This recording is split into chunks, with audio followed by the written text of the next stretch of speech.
ایک ضعیف شخص جس کے 5 بیٹے تھے، اس نے اپنی ساری دولت بیٹوں میں تقسیم کر دی۔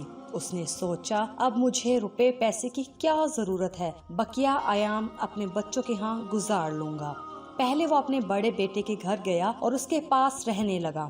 ابتدائی ایام میں تو بڑے بیٹے نے اس کی بہت خدمت کی اور آؤ بھگت کی اور کہا آپ کا خیال رکھنا تو میرا فرض ہے، مگر تھوڑے دنوں بعد ہی وہ اپنے باپ سے بیزار ہو گیا۔ اب وہ اس کا ادب بھی نہ کرتا تھا، بلکہ کبھی کبھی اپنے والد کو ڈانٹ دیتا تھا۔ بوڑھے کو نہ وقت پر کھانا ملتا اور نہ کپڑا۔ آخر بوڑھا بھی اپنے بیٹے کے سلوک سے تنگ آ گیا اور دوسرے بیٹے کے پاس چلا گیا۔ وہاں بھی ابتدائی ایام اچھے گزرے، پھر منجلا بیٹا بھی بڑے کی طرح بیزار ہو گیا۔ اس کی بیوی تو اپنے سسر کے ساتھ بد زبانی بھی کرتی اور کہتی کہ ہم پہلے ہی مشکل سے گزر بسر کر رہے تھے، اب تم نے بھی آ کر مزید پریشان کر دیا ہے۔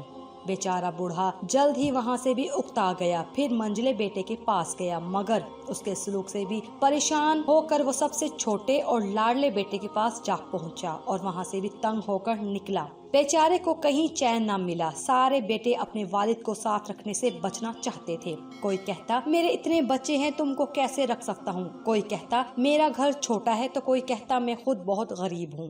والد 5 بیٹوں کی خوشامد کرتا۔ اس نے رو رو کر کہا کہ میں تمہارا باپ ہوں، میرے بڑھاپے اور کمزوری پہ ترس کھاؤ، مگر کوئی بھی پرواہ نہ کرتا۔ ایک مرتبہ 5 بیٹے اکٹھے ہوئے اور سب نے مل کر فیصلہ کر لیا کہ والد کو کسی اسکول میں بھیج دیا جائے، وہ روزانہ صبح کو جائے اور شام کو آئے، تھوڑی روٹی اسے دے دی جائے۔ والد نے سنا تو بڑی عاجزی کے ساتھ بیٹوں سے کہنے لگا مجھے پڑھنا تو نہیں آتا، میں بوڑھا ہوں، میری آنکھیں کمزور ہو گئی ہیں، مجھے اچھی طرح دکھائی بھی نہیں دیتا، اب میں اسکول جا کر کیا کروں گا، مجھے کہیں رہنے کو تھوڑی سی جگہ اور ایک ٹکڑا روٹی دے دیا کرو، میں پڑا رہوں گا۔ مگر ظالم بیٹوں نے والد کی ایک نہ سنی اور گاؤں سے دور ایک اسکول میں زبردستی بھیج دیا۔ والد روتا ہوا چلا جا رہا تھا کہ راستے میں ایک ضعیف امیر آدمی کا گھوڑا وہاں سے گزرا تو اس نے گھوڑے سے اتر کر پوچھا کہ کہاں جا رہے ہو؟ اسکول جا رہا ہوں، ضعیف العمر اور مظلوم والد نے جواب دیا۔ میاں اس عمر میں اسکول جاؤ گے؟ یہ تو تمہارے گھر میں آرام سے بیٹھنے کے دن ہیں۔ مظلوم والد نے اپنی پوری کہانی سنائی تو امیر آدمی نے کہا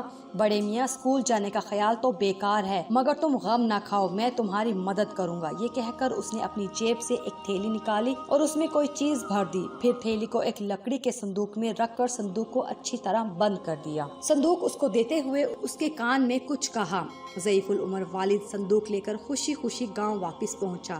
بیٹوں نے جو دیکھا کہ والد ایک صندوق بغل میں دبائے چلا آ رہا ہے تو سمجھ گئے کہ اس میں ضرور کچھ دولت ہے۔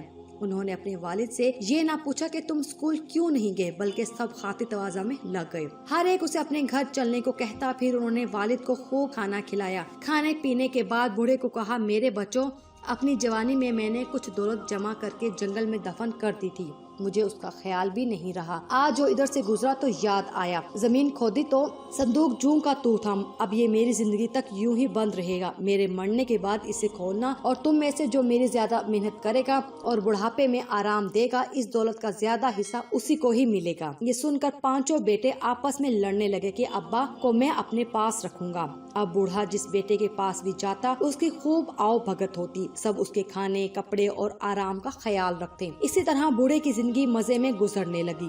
بہت دنوں تک آرام سے زندگی گزارنے کے بعد بوڑھا مر گیا۔